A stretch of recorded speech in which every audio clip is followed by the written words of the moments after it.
এ ভাই কি করতেছেন আপনি? বিদ্যুৎ বিল লেখার জন্য আইছি। এদের কাজ নাই, আপনারা মাস শেষ না হইতেই আরেক মাসের জন্য আপনারা বিল লেখার জন্য এসে পড়েন। এরকম কে ভাই? আপনারা মাস আমরা একটা বিল কমপ্লিট করতে পারি না, দিতে না দিতে আরেকটাই না হাজির হয়। দুনিয়াতে কত কিছু ছাড় হয়, আপনারা ছাড় তো দেন না কোনোদিন ভাই। সব জিনিসে আপনার ছাড় পাওয়া যায়, আপনারা তো কোনদিন ভুলেও কোনদিন ছাড় দেন না, পারলে আরো বেশিই করেন।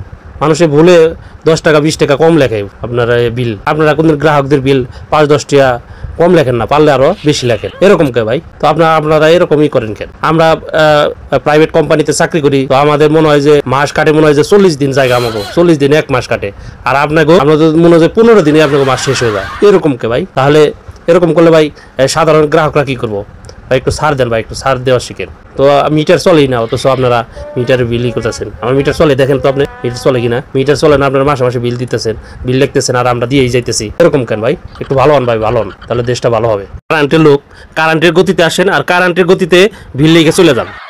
ইব্রাহিমের আব্বু, এই ধরো কারেন্ট বিলের কাগজ আসছে। কারেন্ট বিলের কাগজ আছে, মাস যাইতে না যাইতে আচ্ছা, বিল আমি দিয়ে আসবো নি, আর এই সুযোগে তাদের আমি কিছু বলে আসবো নি। এই যে দেখেন 2টা কাগজ একসাথে।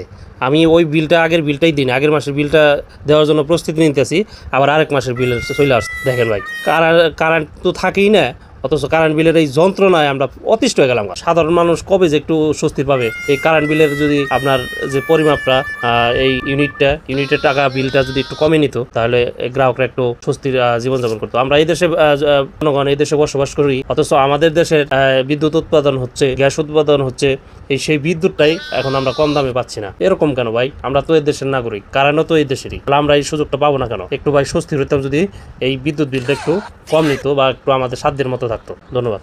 এ ভাই, আমি তো জানতাম যে বিদ্যুৎ তৈরি হয় পানি দিয়ে। এখন বিদ্যুৎ কি আপনারা ঘি দিয়ে না দুধ দিয়ে তৈরি করেন? যে বিদ্যুৎ এই যে প্রতি মাসে আপনারা বছরে বিদ্যুৎ বিল বাড়াচ্ছেন, কি আপনারা পানি দিয়ে তৈরি করেন না ওই ঘি মধু দিয়ে তৈরি করেন? আমার তো মনে হচ্ছে ওইটাই। তো এরকম যদি ভাই চলতে থাকে, তাহলে ওই বাপের ভিটা আর বাপের জমি বিক্রি করে এই কারেন্ট বিল দিয়েই আমাদের দিন পার করে যেতে হবে। তাছাড়া আর কোনো গতি নাই আমাদের। বুঝলেন বাপু কথাটা? একটু ভেবেচিন্তে